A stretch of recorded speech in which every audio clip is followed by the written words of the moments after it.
I'm here with Jim Hansen, the author of a new book entitled Winning the Second Civil War Without Firing a Shot. Jim, that's a pretty provocative title. And it's supposed to be. We're in a battle for the heart of America. The left is trying to fundamentally transform this country into something the founders wouldn't even recognize. We need to stand up for free speech. We need to change our education system so our kids no longer learn how awful America is. And we need to fight for personal liberty against the forces of wokeness who believe the state should tell us how to live our lives. Jim, what's the battlefield of this Second Civil War? I was a Special Forces weapons NCO. I've deployed to more than 24 countries. I've seen them tear themselves apart. Insurgencies, insurrections, revolutions. I don't want that to happen here. The right is losing, and I don't want us to lose. I want to stop it, and to do that, the right needs a plan to win this non-violently. What are you hoping the audience comes away with? It's a battle plan for our counterattack against the left. They've been fighting and acting like it for generations. We have not. So it's time for us to not in a violent way, which I believe is counterproductive, but in a infrastructure and policy and grassroots organizing and all the things that they've been doing well for so long, we need to go ahead and accept we're either going to do those or they're going to take this country away. So you say that we've been in a Cold War. Do you think that everybody in America feels that, or that it is at the top and now people are starting to understand it? I think most people on the right were kind of oblivious. You know, they were living their lives, they were doing what they do. We're not naturally prone to wanting to change things that work.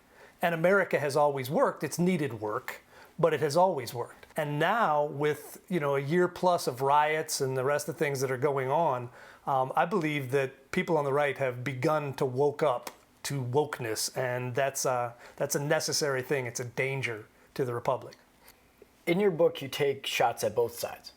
Do you think that the right has any responsibility for what you're saying of how much the left has taken over, and especially in that generation? For certain. One of the things that I run through is kind of the history of the Republican establishment, the political right, since the Cold War. We won World War II, and then we had a major enemy. We had the Russian communists and we had the Chinese communists.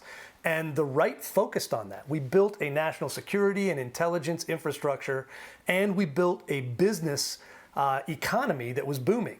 While the left was busy fundamentally transforming America into what they wanted, we were winning the Cold War overseas. There was a massive focus on that for the right, but it left the home front undefended, and they just went to town. We are generations behind. They've been indoctrinating our kids in schools to hate this country and to hate the things that most conservatives believe in and the fundamental principles that made this country great. Jim, it seems like you've been in this culture war for quite some time. Why now is the book the most important? We're at a tipping point. If Hillary Clinton had won in 2016, we would be living in a very dangerous time the United States of America. Now, the left would tell you Trump winning did the same thing. Fortunately for us, he did win, and he managed to put 3 justices on the Supreme Court, which gives us a little bit of breathing room. If he had not done that, if Hillary had won, and she's the one who placed 3 justices on the Supreme Court, we would be in trouble. They're already trying to eliminate the First Amendment, attack the Second Amendment, implement speech and thought codes. There actually was a suggestion from a Biden advisor that they have a reality czar who is in charge of making sure that people can tell truth from fiction.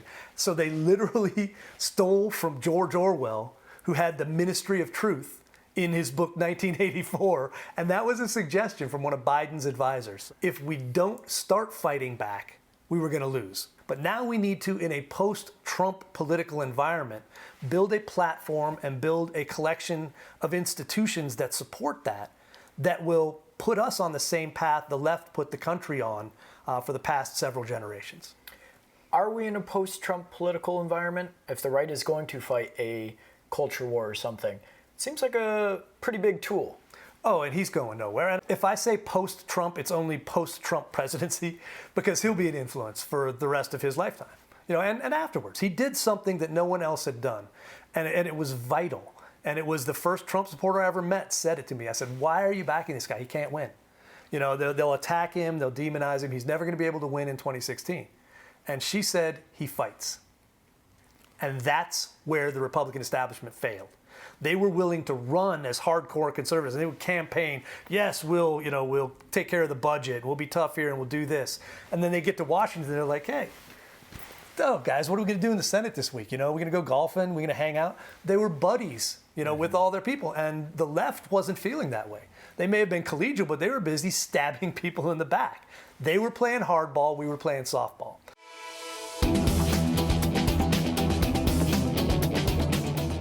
Who do you believe on the left is currently waging this war? The most dangerous people on the left for us right now is AOC and the squad, because they're charismatic, they're young, they are in tune with the millennials, and they have a message that resonates with them. And I mean, wokeness, their new brand of socialism, is appealing to all of these people of that generation, your generation, who have heard this for so long. They've heard it their whole lives, and they've been told that America has to pay for our racist past, our misogynist past, all of the horrible things we've done. By the time we hit the 70s, we had civil rights legislation done. We were taking care of women's rights. And now you're in a situation where you've got a bunch of people claiming that they are oppressed, when in comparison to the actual oppression, which was horrible in this country, they are the most blessed people in the world. And we need to go ahead and build and recruit and push out comparable warriors from the right with a message of security and prosperity to go against their message of state control and we must atone for the sins of the past. Do you believe that the right has built this young base in order to do that? No. And I think that's part of the problem. We do have some young up-and-comers, and I think we need to be recruiting more. It's scary. The one thing the left has done brilliantly is they've demonized joining the political right.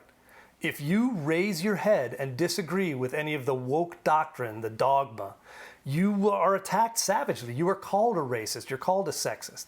And they will try to shun you. Cancel culture is their entire creation that says if you run afoul of any of their rules, their speech and thought rules, they will launch the mob for you and they will run you out of town. So I think it's hard for people on the right to say, I'm willing to take that on.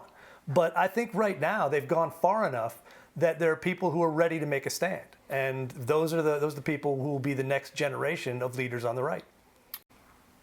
It sounds like you believe that the right is just behind in this, but that if they caught up, that the right would overtake and win this. Mm-hmm. Can you tell me why you think that? The kind of folks that President Trump brought to the table need to find a way to work together with the establishment to build a stronger right that appeals to the new demographic.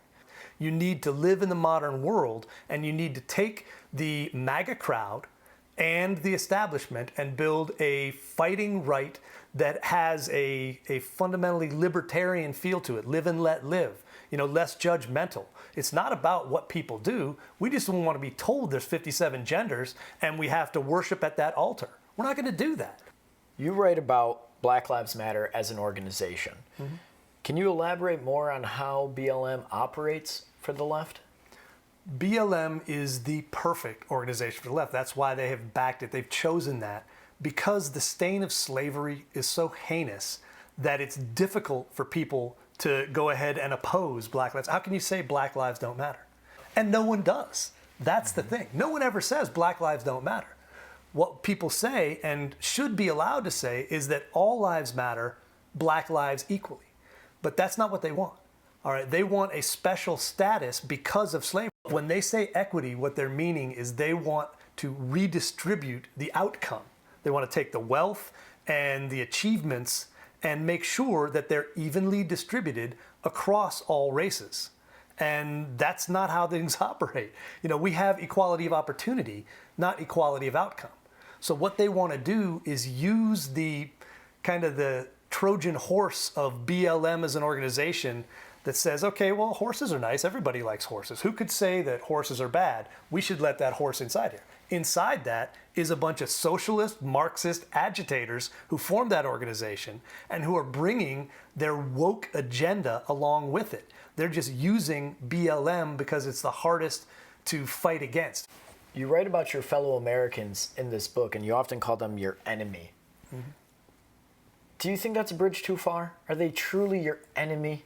If someone outright tells me they want to destroy my way of life, which is in accordance with the Constitution and our laws and morality and everything else that matters, I will take a warrior mentality against them, and they are my enemy. I don't want to be pushed to the margins of society. I don't want to be canceled. I don't want to be censored.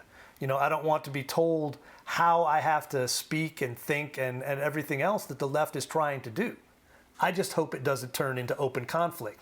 And we will use everything in our power to beat them in the war of ideas so that we don't ever get to, as the title says, firing a shot.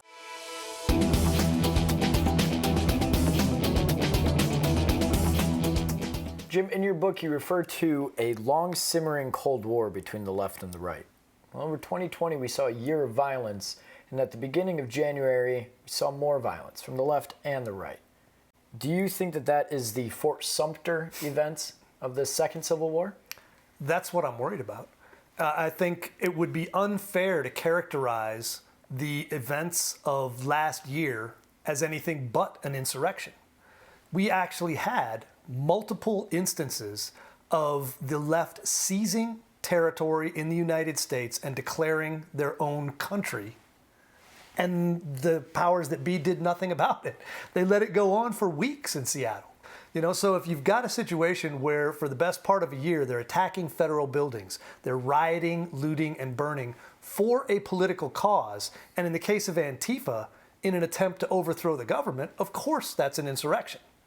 Then we come to the Capitol riots on January 6th, and I think there were people who went to that event with an insurrectionist mindset. It was a very dangerous and scary event. I think what has happened is the left has seized upon that, and they want to use it to create a belief among as many people as they can that there is a right-wing, white supremacist domestic terrorism activity in the United States that is the biggest problem we face. And they want to use that to implement a lot of the speech codes and censorship and stop people from associating together that they've wanted to do all along. And this gives them a great excuse. If you look at the inauguration, they brought, I don't know how many tens of thousands of National Guard troops to the Capitol. They put fences around everything. And in the end, it was all, in my opinion, done for political theater. The threat did not warrant that. The people who do this professionally were laughing at this massive overreaction. So I think now it's not that attacking the Capitol during a constitutionally mandated event was a minimal thing. I don't want anyone to think that's what I'm saying. I'm saying it was a very small number of people in a crowd of 50 to 100,000 who were there to protest the election, and the people who did those crimes should be punished for them. The rest of the crowd should not be smeared as white supremacists, as members of a coup, as insurrectionists or anything else, because they, on the most part, were peaceably assembled to petition their government for redress of grievances. So I want to make sure there's a context to what happened at the Capitol. What would you say to critics that say your book does incite violence? I would say read it, because it demonstrably does not. The whole reason I wrote this book was watching the year-long riots, watching the active insurrection that the left perpetrated on the United States, causing billions of dollars in damage, killing dozens, hurting hundreds of police officers, scaring America to death. They did that for political purposes, and they were highly successful. I don't want them to learn from that violence works. I want them to learn that we are going to fight them politically and culturally and in every other way to stop them from doing that, so that our side doesn't look at that and say, as the frustrations build, well, we can do that too. I don't want riots from the right. That's the last thing I want. Our team's better than that. We don't do that. We don't loot. You say that the left are the insurrectionists. They say the same about the right. It is fair to say there were elements of insurrection on both sides. I think when you compare the amount of damage and the length of the riots nationwide last year, along with taking property, along with attacking federal buildings, that was a much bigger and broader insurrection or insurgency than the one day at the Capitol. Now, I'm not saying that the people who came to the Capitol with, zip cuffs and stun guns and things like that, and who, for all intents and purposes, seem to be trying to get to the Congress people, they can burn, and they should burn. You need to go ahead and look at the organizations that are stepping over the line on the right, but you also have to look at the organizations that stepped way over the line on the left, and that's Black Lives Matter and Antifa. Antifa is obviously, their goal is to overthrow the government. So I don't think we have to go too far, to decide that sedition, insurrection, and domestic terrorism are investigations that should be ongoing into Antifa. However, Black Lives Matter was everywhere last year. They organized hundreds of protests, a lot of which were peaceful. But it became a joke, this idea that there were peaceful protests, when far too many times the riots and the looting came right along with the protest. And Black Lives Matter used that as leverage against the local communities. They knew that the people were scared. They knew that the civilian leadership of those cities was going to cave to their demands, and in many cases did. So they got things like defund the police happening. They got a lot of their demands that they couldn't get any other way because they came not just with protests and people in the street chanting, but with burning, beating, and violence. And that's something that's unacceptable. So I think you need to look at whether or not Black Lives Matter as a whole is a terrorist organization. And if we're going to play this game, you have to have one set of rules for both sides. And that's based on what they're doing, not who they are. And I think the left wants to give a pass to their allies and focus on the people they consider their enemies. And that's not the way it can be. This is America. We have equal protection under the law. So if you want to play the domestic terrorism and insurrection game, that means the spotlight shines on your bad guys too. Now, calling Black Lives Matter as an organization a possible terrorist organization is quite the claim. Is this a factual claim, or is this within the Second Civil War, the cultural war? I mean it in the actual definition of domestic terrorism to the extent we have one. It's a group that uses violence or the threat of violence to gain a political advantage. They can say, oh, well, we organize peaceful protests. We don't want people to riot and burn and loot. And yet they do.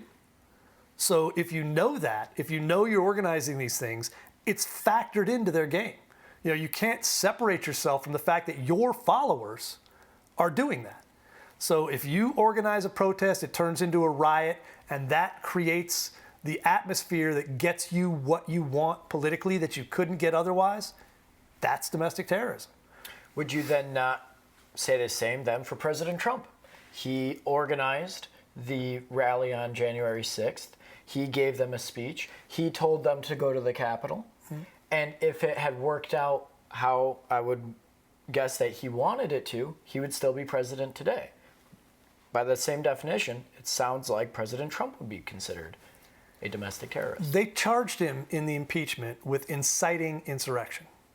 Now, one of the quotes during President Trump's speech, he used a lot of hyperbole and, political rhetoric in his speech. He literally said, I know that next you're going to peacefully and patriotically make your voices heard at the Capitol. That was his instructions to the people he was speaking to at that event.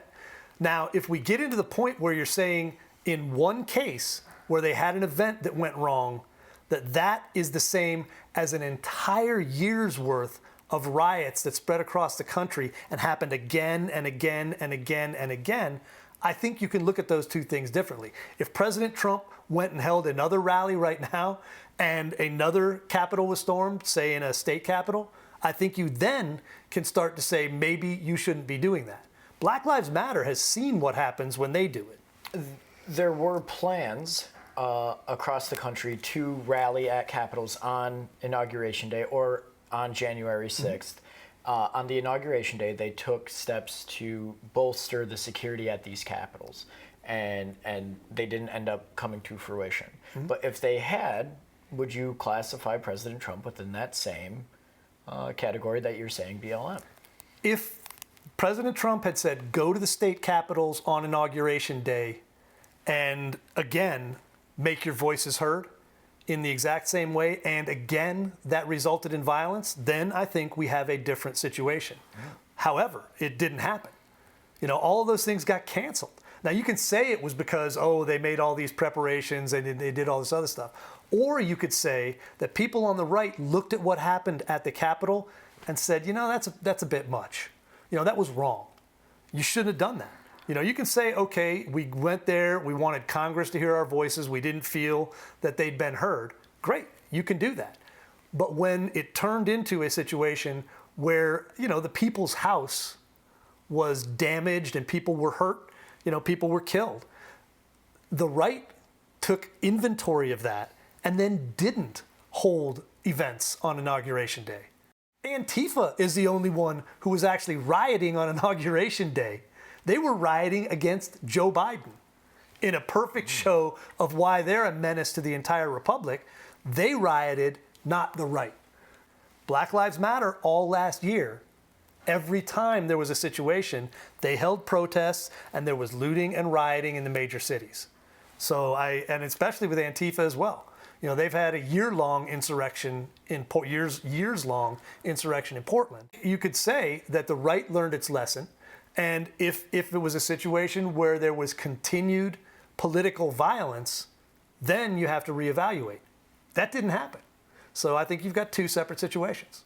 So it seems that you're arguing that the right policed itself during that, and that the left still needs pushback. I think that's a perfectly fair way to put it. Right now, there has been nothing but success for BLM in the application of protests paired with violence and getting what they want. All right, they've got a working system, right? They get what they want out of it. Let's look at the people who are actually doing sustained, regular violence, not one event, and see whether that's an organized thing. I think you can say, to the extent Antifa's organized, yes, they are a problem and should be investigated. To the extent BLM is accepting and profiting and taking advantage of the violence that accompanies their protests, they need to be responsible for that.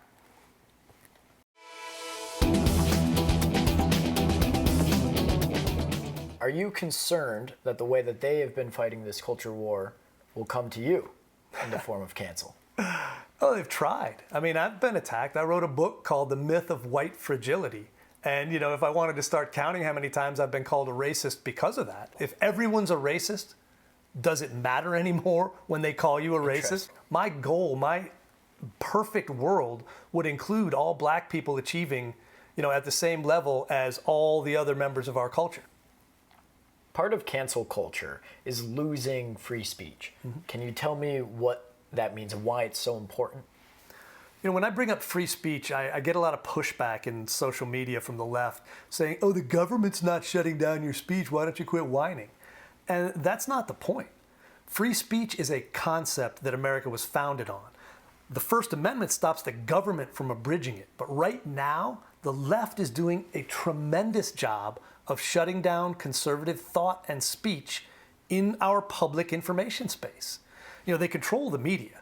So the media only covers what stories they want to, and they cover them in an anti-conservative fashion. But then you look at the social media companies, they are actively shutting conservative voices out of the public discourse. During the election, there was a massive scandal about Hunter Biden that came out. They literally started banning people from social media for mentioning that story. if you brought that story up and linked to a New York Post, oldest newspaper in the country, story on Hunter Biden, you got banned on Twitter. Now that's one instance, but it's an ongoing thing. They have been throttling conservative voices. They have algorithms that function as kind of a social credit score on the social media outlets. So if you're saying unpopular things that the left doesn't like, they complain about it. Twitter's algorithms have shut me down personally to the point that at the beginning of last year, if I put out a tweet, I was getting maybe 500 to 1,000 retweets on it. Now I get barely 100. They didn't want those ideas to be heard, and they have ways to do it. So free speech is a culture that says, I'm not going to shut down your ability to put your ideas out there, which is what's happening. It says, I will allow ideas out there and we'll let them battle it out. It is the marketplace of ideas. It was. Now we're in a situation where there are so many conservatives who've been either kicked off of social media or who are so throttled that they're basically just preaching to the choir anymore, that the left controls what the public learns when they ask a question. And that's an intolerable situation. And that's an area where I think between filing lawsuits, holding them to consumer protection standards, and changing legislation, we need to make a social media account something that the person who creates it has ownership in. And there's a lot of ways to do that. The book discusses actual, tangible things we can do to fight back against the social media censorship. What about the consequences of misinformation, disinformation to our public discourse? Do they not have a responsibility to try to cover that, to try to hone in on keeping an environment that is based in reality and based in truth? Who decides what's a fact, what's the truth? Right now, you can have two people look at the same event and the left's going to say one thing and the right's going to say another. Right now, the left gets to decide what the facts are about that. And they put their stamp of approval on it, and they say, if you say this, even though you saw the same things and you're looking at the same things, they disagree with it. And a lot of times it's not even about a fact. They go ahead and take opinion and turn it into a disagreement on fact. So are we so split as a nation that we don't even share a common reality anymore? I don't think so. Because of that, we either are going to live in a world where the left decides what is truth, what is reality, what is fact, or we're going to fight back and say, no, you don't get to be the decider. If it's not active incitement of violence, you need to let people see it, evaluate it, and decide for themselves. And that's what they've decided to be. They've decided to be the deciders of what is true. And I'm sorry, they're not very good at it. I think if you look at the track record of the major media outlets and the social media outlets on deciding what's fact and what's not, they are a lot more fake news than anybody really wants to admit. Do you want the right to be the decider? I don't want anyone to be the decider. I want ideas to be evaluated by everyone. No one stops the left from arguing against conservative ideas. The left stops the right from arguing against progressive, liberal, or woke ideas. If you're talking about factual information to the simple point of the election is on November 7th, when it's actually on November 6th, okay, that's something we can agree should probably be policed.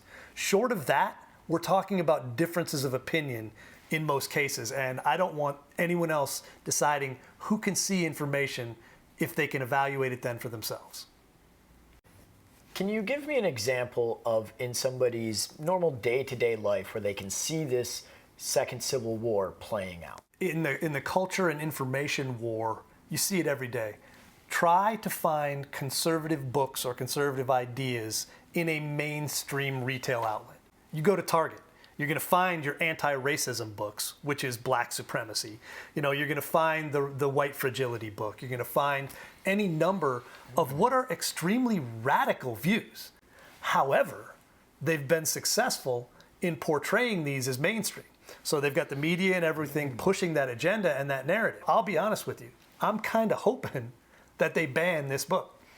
That would be my ideal scenario, is for Barnes & Noble and Target and the rest of these guys to say, we're not going to stock winning the second Civil War because it's inciting violence, when it is doing the opposite. Our ideas are not illegal or should not be suppressed, and we're going to fight to get them heard.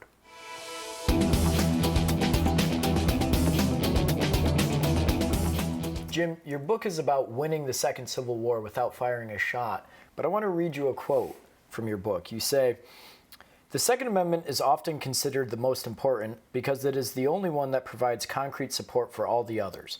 Without it, the rest of the Bill of Rights is just lofty words on a dusty old parchment nobody reads anymore. At some point, words and rhetoric are no longer the proper tool. Guns are." And that's a fact.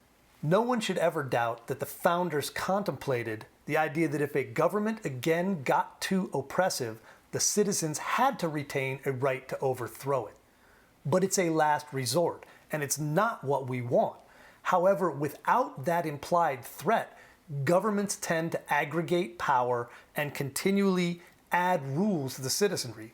It's a way to stop them before they move too far.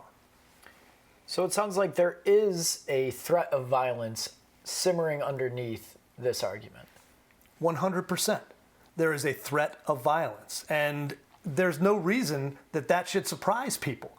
Anyone who's read the Federalist Papers and the rest of the documents and the stuff about the writing of the Second Amendment and the Bill of Rights, they literally decided that the one thing that could not happen, the reason the Second Amendment was so important, was without the right of the citizens to oppose the government if it went overboard, then the rest of those rights meant nothing. There's a lot of concern right now across the country about right-wing militia groups. Mm-hmm. What is that? Let's differentiate between militia groups that are private organizations and the well-regulated militia.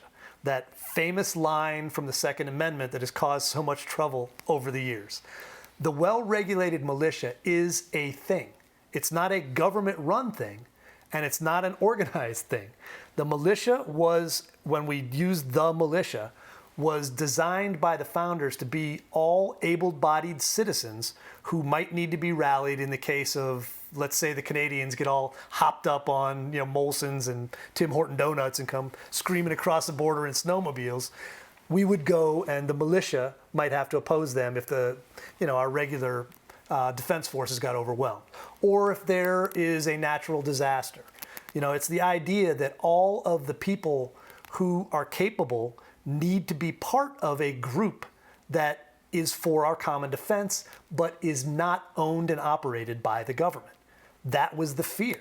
They knew that if you leave control of arms and armed people to only the police and the government and the military, then you have a situation where the citizens can be oppressed. So they put into the Constitution the right to keep and bear arms as part of the well-regulated militia. Well-regulated does not mean controlled by the government. At that point in time, that was a synonym for well-trained. So what they wanted was the normal people, the regular we the people, to have access to their own weapons that were suitable in case they had to become part of our larger defense forces.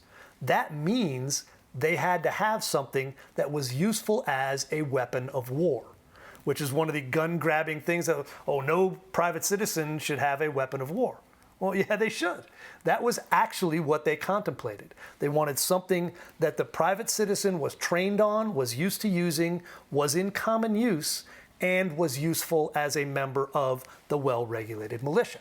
And when the Heller versus DC opinion, which saved the Second Amendment, was written by Justice Antonin Scalia, he codified that. It is now the precedent of and the law of the land that individual citizens have a right to own and keep and use for any legal purpose a weapon that is suitable for a foot soldier in the military.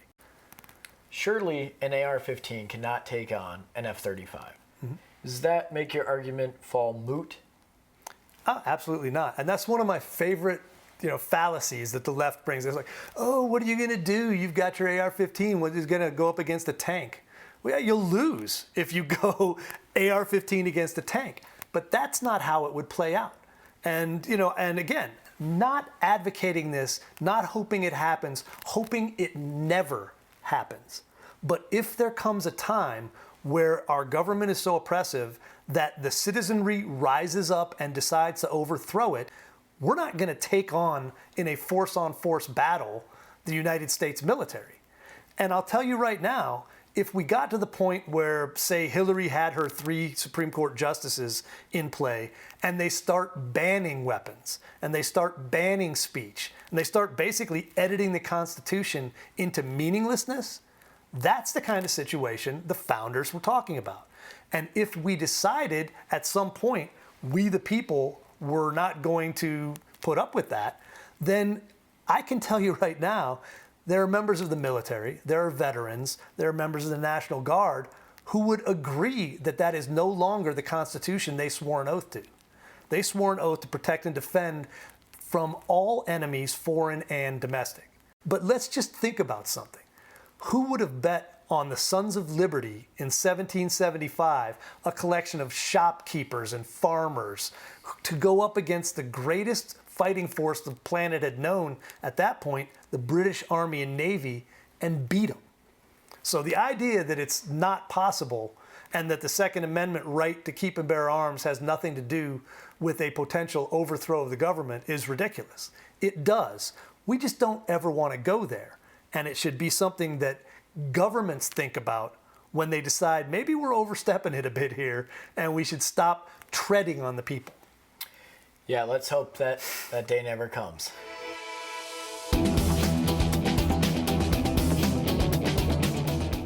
What would you say to people that would like to join your cause? You got to go ahead and get in the fight. If you want to sit on the sidelines, there's the famous quote from Winston Churchill, the appeasers are the ones who feed the crocodile, hoping it'll eat them last. But it's gonna eat you. If you look at where we went in 1 year from Alex Jones, who is, a not crazy wild guy on his own right, being banned from the major social media platforms. And everyone's like, well, it's Alex Jones, who cares? And there was a lot of people minimizing that.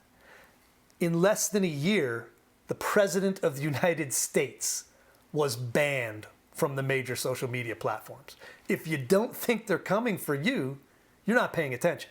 So your options are stay quiet, stay on the sidelines, and eventually lose, or we can join, we can work together, and we can present a positive view of the United States, a positive view of conservatism with a libertarian flavor that appeals to a large collection of people. And I think the nice thing about what's going on right now is the left is bringing us converts.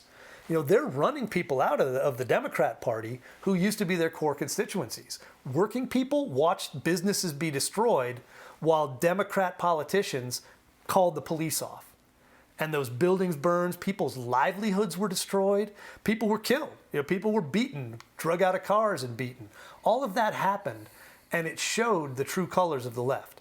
So I think now, if you don't want to live in the world, the brave new socialist woke world of the left, then you need to join a team that's willing to let you live your life by your own rules, as long as you're not hurting other people, keep the rewards that you've earned, and back you up when the mob attacks you. That's our team. So it sounds like the silent majority is no longer tenable. The silent majority is no longer silent. And that's really what needs to happen. It's time to raise your voice. I mean, like I said, what's the worst they're going to do? They're going to call you a racist. They're already doing that. It's actually a point where they say silence is violence.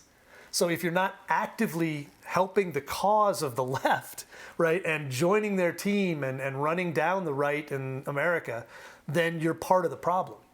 Well, okay, so if you want to sit on the sidelines and be called a racist, great. If you want to get in the fight and be called a racist, at least you got a chance to win. And the more people we have on our side, then we can do what they do. They do boycotts. They scare corporations, right? They scared them, and Black Lives Matter made hundreds of millions of dollars last year because of their riots, which is, I think, an obscenity. But all these corporations paid them off because they didn't want the mob coming for them. Well, guess what? They need to feel the power of the right. We need to say, we're not going to work. We're not going to patronize companies that go ahead and pay Black Lives Matter.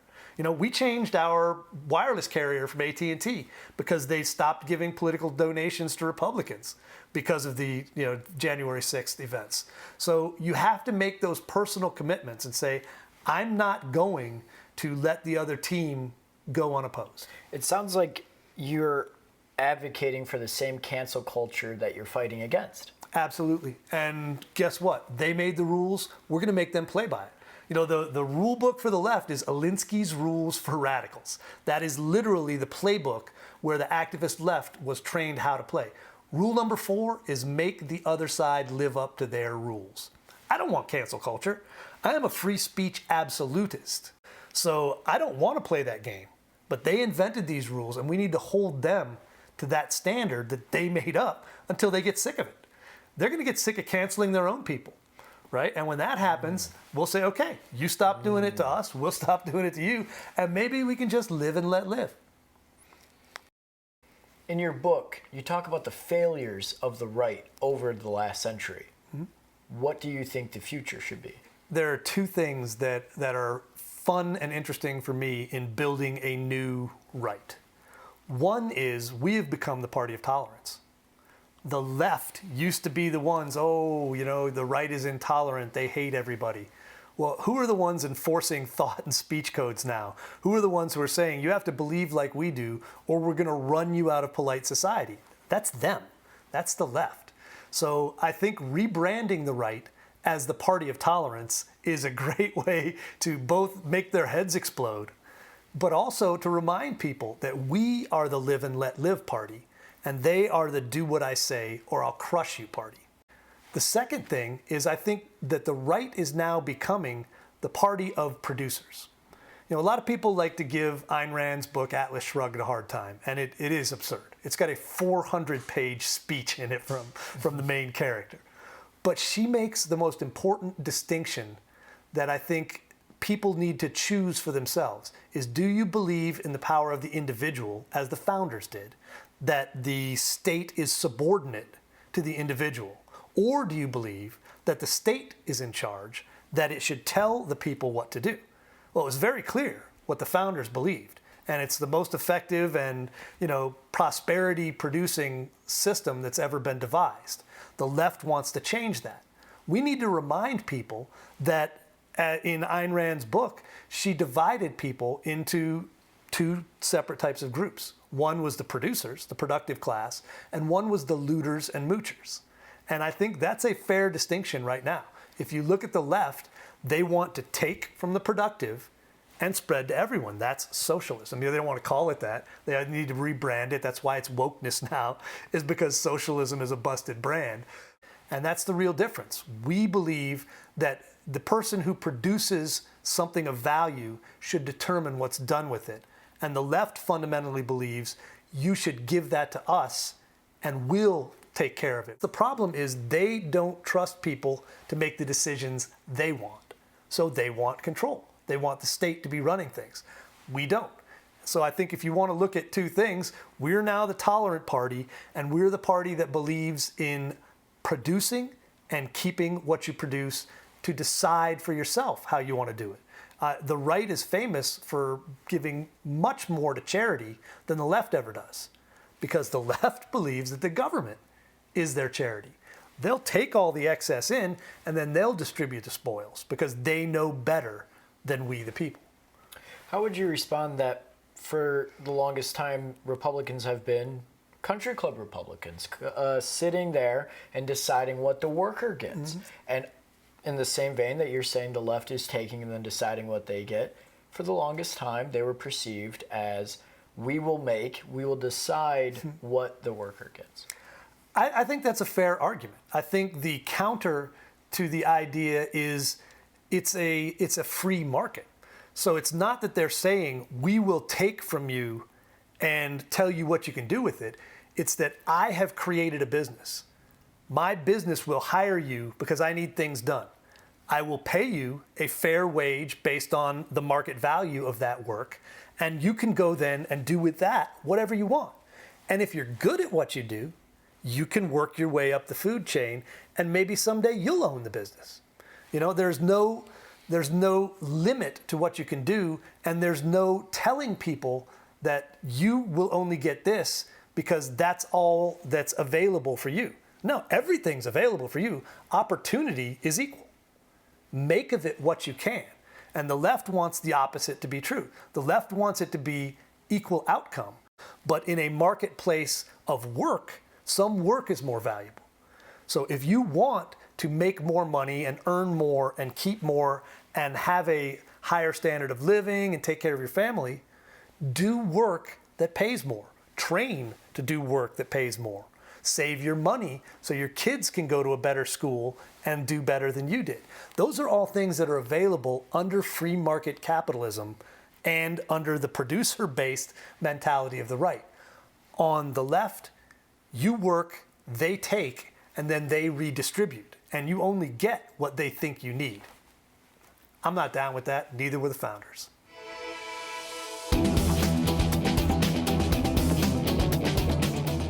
Jim, you talk about being a team player. How does that relate to politics?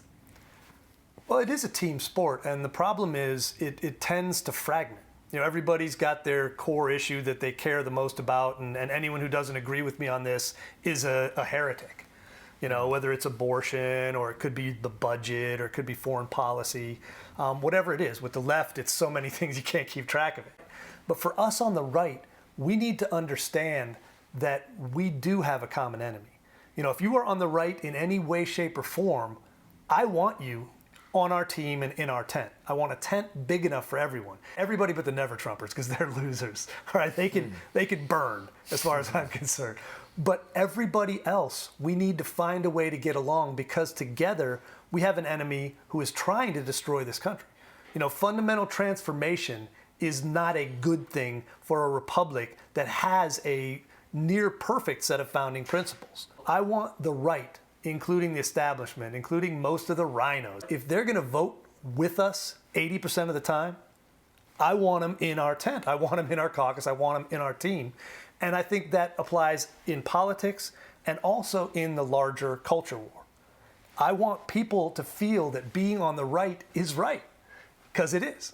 Our principles will bring you prosperity. They'll bring you security. They'll bring you a good life. What the left will bring you is servitude to your state masters, and maybe they'll distribute the spoils, you know, and everybody hopes, well, maybe I'll get some free stuff.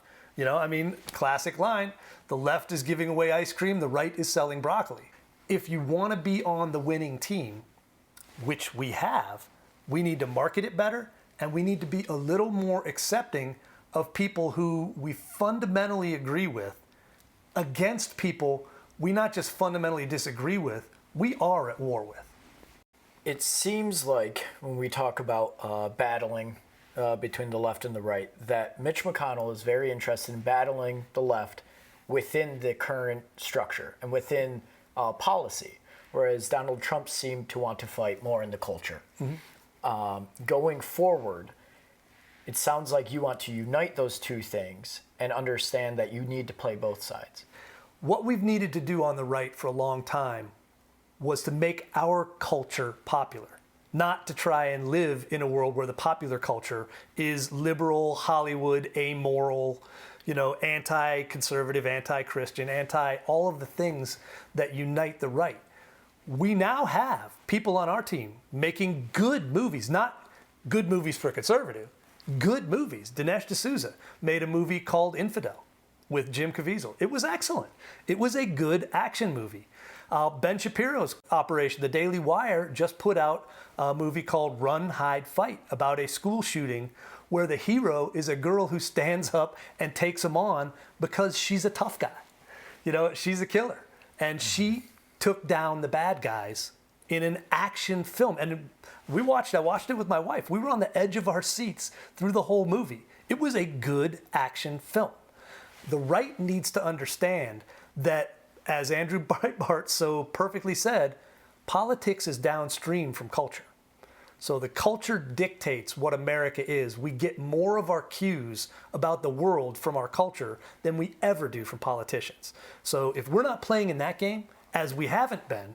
We've just been complaining, oh my God, Hollywood's awful. Their movies are horrible. It's all drugs and adultery and cheating and horrible things.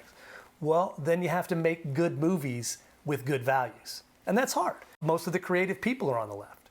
Now we're going ahead and our team is fighting back there, and I see hope there. And that's where we will take it back in the long term.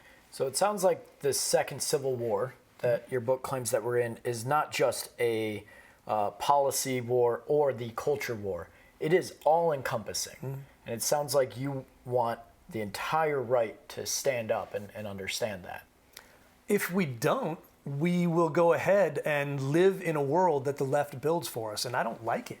I like some things about it. There's some good restaurants, they occasionally make good movies, but overall, they don't have a grounding in positive things. They have a grounding in negative things. Their whole idea is that everything's wrong and broken, and we need to get woke. We need wokeness to invade all of America and take people out of this conservative values that have made America the strongest country there's ever been and the most free and tolerant and liberal valued country there's ever been.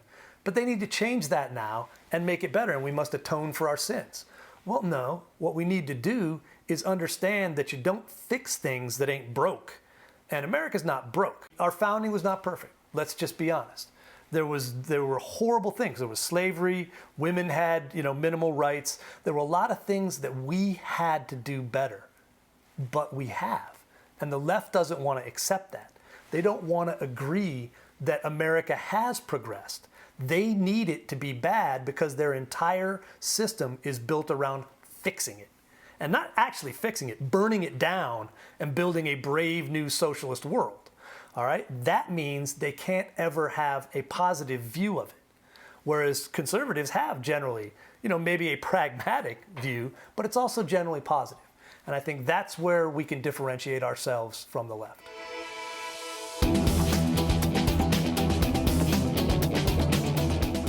Jim, you write a lot about education and the importance of education within this second Civil War.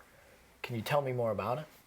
We're losing generation after generation of American kids to a system that indoctrinates them with ideas saying America is bad, America is racist, America is sexist. The left, the woke brigades are flipping that now, and they want us to be judged by the color of our skin. They want to say that white people are racist, that black people deserve different privileges and different outcomes, that equity means we have to redistribute the achievements and the wealth based on the color of your skin. I fundamentally reject all of that.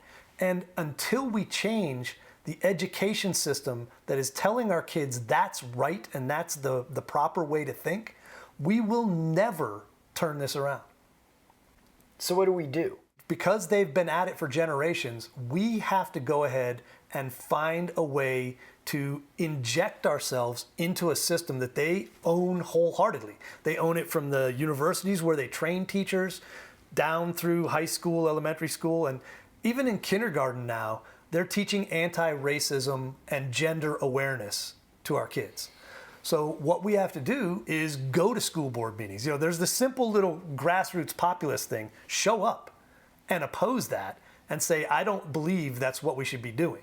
But more importantly, we need to create a producer and achiever-based education system. It used to be called vocational technical. You could go to shop class when you were in high school and you learned how to build things and you learned that. We need to take the system now that is not focused on teaching our kids even reading, writing, and arithmetic. It's teaching them wokeness, and go ahead and divert some of those people into a system that teaches them things that actually will help them get a job. And I'll give you the number one key, the place we can win this. First of all, we take the productive class and we bring them into a parallel track. Instead of going to university, they go to a college that teaches them a skill. All right, and you can learn the rest of the stuff. I'm not saying we shouldn't, but we can teach civics. We can teach history. We can teach the things they no longer teach at university and in the leftist-controlled education system. But then let's steal the information workers from them. That to me would be the win. That's how you turn it into a governing majority, because that's where our economy is going. Those are the good jobs, the cool jobs are in the information economy. Why should those people go to a university and learn intersectional gender studies? Because I'll tell you right now, nobody's code ever get any better because they learned about 57 genders. So let's take those people and bring them into a training system that teaches them code, that teaches them networking, that teaches the skills of the modern information economy, and then stops them from having to bow down to the woke brigades, and do all the things that the left requires with their secular dogma they teach. Bring them into our side and say, learn your job, do your job, keep your money, enjoy your life. That's kind of appealing. That's a positive message. And I think we can make that an alternative to the current academic university system that is pure socialist indoctrination. The Biden administration advocates for 2 free years after high school of community college, which is where you could find some of these vocational training programs. Would you support that? Wouldn't that be a great trick? Wouldn't that just be a great way to steal one from them? Let's play bipartisan. Everybody, oh yeah, we have to do things in a bipartisan way. Okay, I'll take you up on that. Let's give 2 years of community college as long as that community college is skills-based. As long as it teaches people to get a job, because that's the idea. It's in their ideas. But then we got to make sure they don't inject, that identity politics, social justice warrior curriculum along with it. No. You got that over there in your university system. This is for people who want a job and don't want to play your games.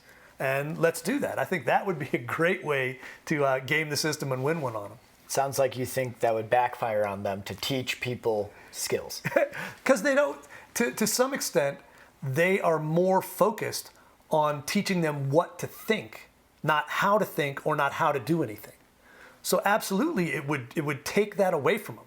Or at least it would inject some direct to job skill training, as opposed to, we'll just teach you all of these lofty ideas, and then you go to your corporation and then you start your wokeness training there, and we'll have gender month, and then we'll have race month and all this other stuff. And the corporations are going to find out that the new saying is get woke, go broke, because that's not conducive to a positive business environment. If you're spending all your time telling your employees that all of the grievances that they've been taught are so important, they're going to bring that to your workplace. And so now you're going to have people who find a microaggression every time someone looks at their hair funny. Or this person said a word I don't like. The corporations are finding this out. As they have these generations of entitled, grievance-bearing employees joining their ranks, they're finding out that the HR now has to have a bigger budget than operations. And I'm sorry, that doesn't work for anybody. And so we create, whether it's for profit, whether the corporations, pay. Google is actually offering training themselves at college level to their employees so they can learn new skills that Google needs, because the universities can't react fast enough to the skill set as it changes. Well, we can do the same thing. And we can work with corporations, say, okay, if you need people who need this fancy new programming language, which I may not even know the name of, we'll train you on it. We just won't add the wokeness quotient that the left puts. And there you got a skilled employee who doesn't come with a whole basket full of grievances you're going to have to deal with. Sounds like a winner to me.